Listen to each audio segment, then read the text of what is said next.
तुम्हारे पास तो केवल यही विकल्प है कि तुम क्या करो या क्या ना करो, परंतु परिणाम तुम्हारे वश में नहीं है पार्थ। कर्म फल तुम्हारे वश में नहीं है। तुम्हारे अधिकार की सीमा इस विकल्प पर समाप्त हो जाती है कि तुम युद्ध करोगे या नहीं करोगे, किंतु युद्ध का परिणाम तुम्हारे हाथ में नहीं है। यदि तुम विजय चाहो भी तो यह आवश्यक नहीं कि विजय तुम्हारी ही हो जाए, तुम्हारी पराजय भी हो सकती है। किंतु यदि तुम विजय से मोहित नहीं होगे तो पराजय से भी नहीं घबराओगे। यदि तुम ये सोचो पार्थ कि चाहे विजय हो चाहे पराजय, किंतु तुम तो केवल इसलिए युद्ध कर रहे हो कि युद्ध करना तुम्हारा कर्तव्य है, तो विजय के सुख या पराजय के दुख का प्रश्न ही नहीं उठता। विजय और पराजय, जीवन और मृत्यु, सुख और दुख के प्रश्नों में ना उलझो और युद्ध करो। यदि इस युद्ध में तुम्हारी विजय हुई तो पृथ्वी का राज्य और यश भोगोगे, और यदि वीर गति को प्राप्त हुए तब भी यश के साथ साथ स्वर्ग पाओगे। इसलिए हे कौन्तेय, उठो, सुख दुख, लाभ हानि, जय पराजय सबको समान समझो और युद्ध करो, कि यही तुम्हारा क्षत्रिय कर्तव्य भी है और मानव धर्म भी।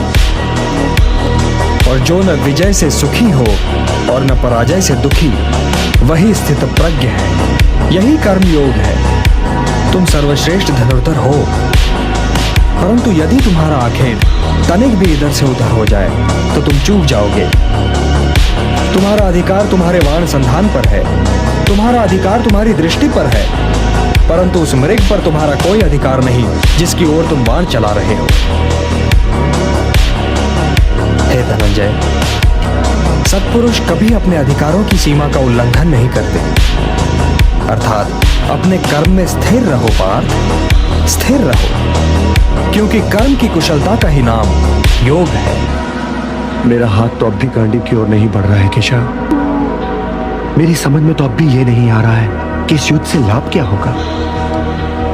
तुम ये निर्णय केवल इसलिए नहीं ले पा रहे हो पार्थ कि तुम इस क्षण को केवल व्यक्तिगत लाभ और व्यक्तिगत हानि के तुला में तोल रहे हो। यही तो मोह का बंधन है पार्थ, यही तो तुम्हारे शोक की जड़ है, और इसीलिए तुम्हारा ये कायर, पलाय और कलंक में डुबोने वाला शोक न तुम्हारे हित में है और न ही समाज के हित में। यह शोक न वर्तमान के लिए शुभ है और न ही भविष्य के लिए। लाभ और हानि की इस कामना में न भटको पार्थ, न भटको, केवल कर्म करो, कर्म।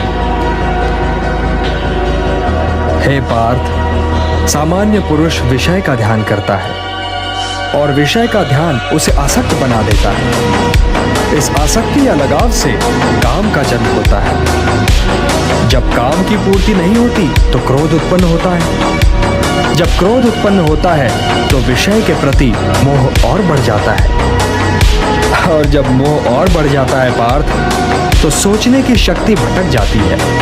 जब सोचने की शक्ति भटक जाती है तो बुद्धि का नाश होता है, और जब बुद्धि का नाश होता है तो मनुष्य का सर्वनाश हो जाता है। और हे कुंती पुत्र, तुम्हारा ये मोह तुम्हें बुद्धि के विनाश की ओर ले जा रहा है। तनिक सोचो पार्थ कि जिसके पास बुद्धि ही ना होगी उसे शांति कैसे मिल सकती है। वो तो शांति और अशांति में अंतर ही नहीं कर सकता, और जो शांति को अशांति से अलग तक नहीं कर सकता, वो भला कैसे सुखी हो सकता है। हे पार्थ, जैसे पवन के झोंके नाव को भटका देते हैं, वैसे ही कामनाएं बुद्धि को भटका देती हैं। इंद्रियाणाम हि चरताम यन्मनो अनुविधीयते तदस्य हरति प्रज्ञाम वायुर्नावम इवाम्भसि। इसलिए हे महाबाहो, अपनी इंद्रियों को अपने वश में रखो, स्वयं ही उनके वश में न हो जाओ। पार्थ, ये बात ध्यान से सुनो और समझो कि जब संसार सोता है तब मुनि जागता है, और जब संसार जागता है तब मुनि सोता है।